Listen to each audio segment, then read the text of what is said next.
have to make a lot of changes. Yes, that's right.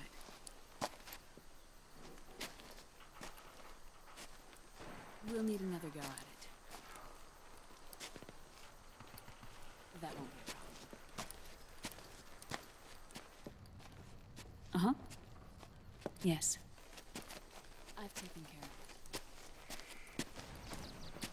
Of course. Yes, I understand, but...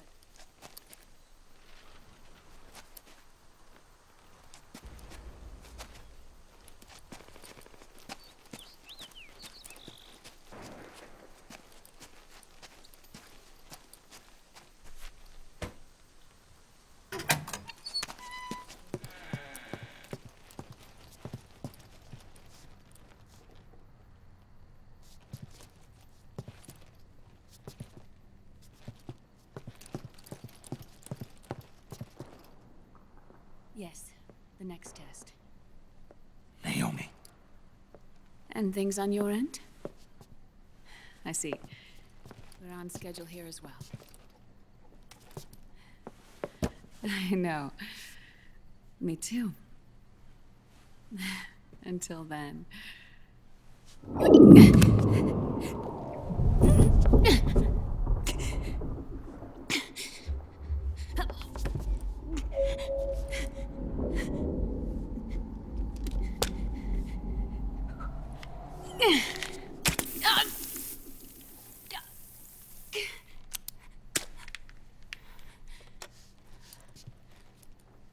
Naomi.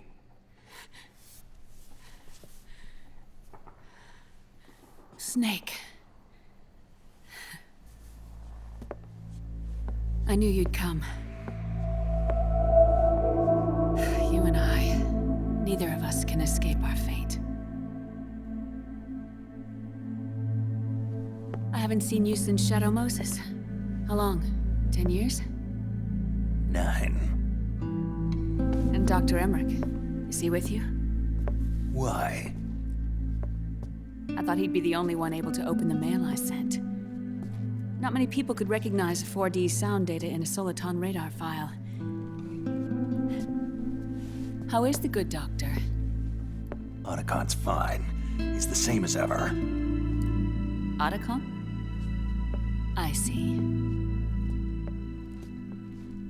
Who were you just talking to?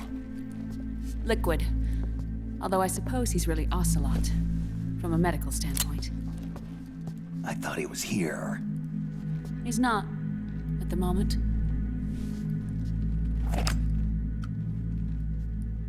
Where are all the guards? They know I won't escape. I'm powerless to resist. I have no choice but to cooperate.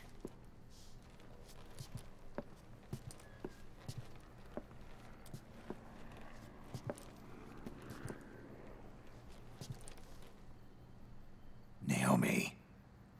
What happened in the Middle East? What you saw was the soldiers' emotions run amok. Another product of the system.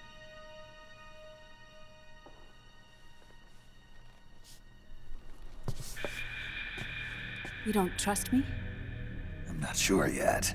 And if I answer your question? Let's hear it first. Liquid. We thought the SOP was an ID control system designed primarily to maintain order and control in battle. Huh. And we were right. But only partially. SOP had another function. To control people's senses.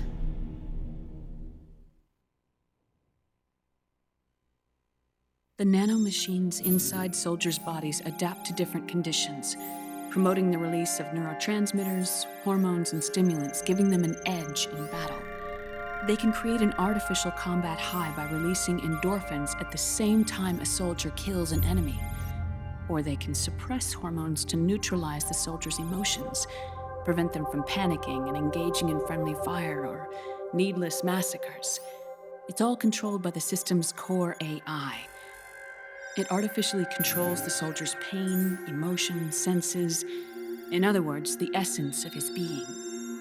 The skyrocketing demands of the war economy have fueled the demand for more soldiers and more fighting. This, in turn, led to the development of technologies to rapidly improve their combat abilities and control their actions. The system ensures a steady supply of battle-optimized soldiers at a minimum of cost. But you, of all people, must understand, Snake, that unlike combat technique, a soldier's senses can't be taught. They must be earned through experience. Does this have something to do with that test of yours?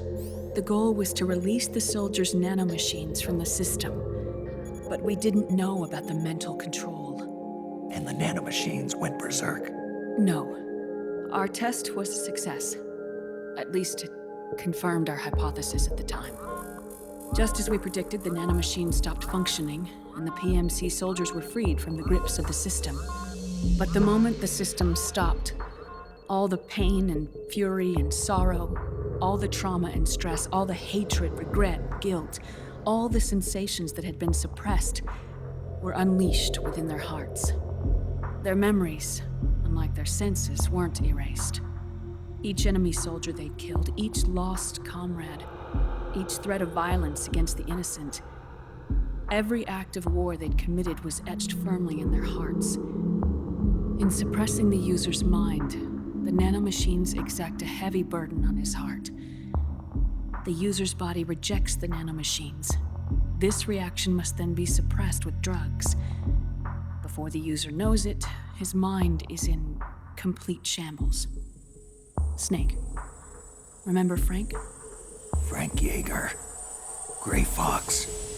They twisted his body for their experiments and nullified his broken heart with nanomachines.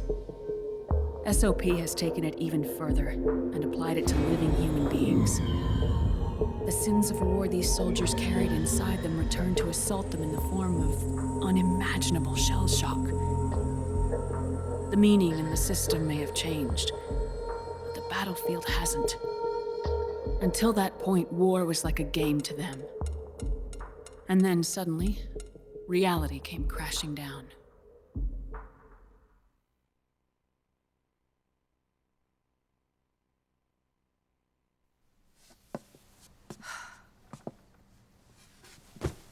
Ordinarily, our hearts are hardened through experience. Even the most grizzled veterans live with an inescapable guilt they've had to overcome bit by bit through the years. And even then, it never truly goes away. For a mind lacking that essential experience, it was simply too much to bear.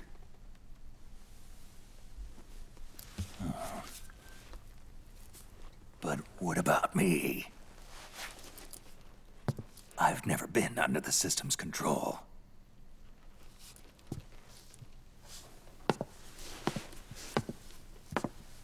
That's why I want to examine your body. You need to know too.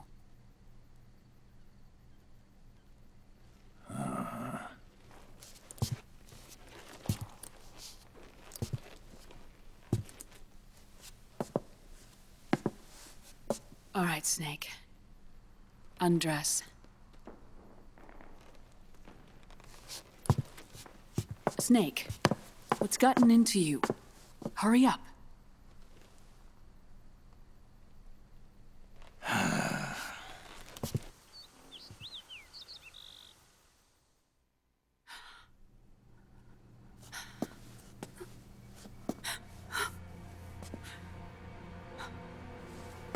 Oh my God.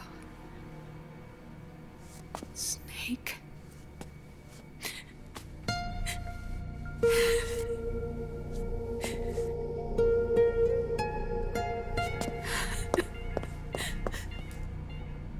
All right, let's just get this over with. Yes. Of course. I'm sorry.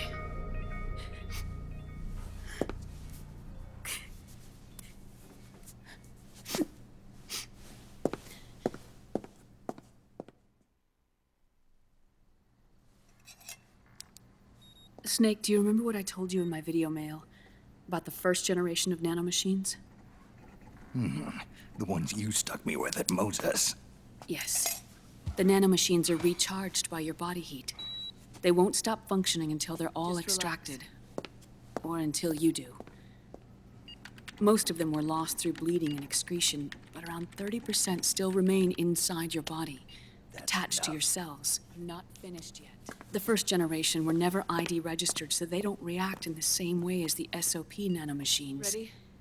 But they may be interfering with your body, and with your heart. So, does the aging have something to do with Fox diet too? No. Your telomeres were intentionally set up to be short, regardless of the age of the original.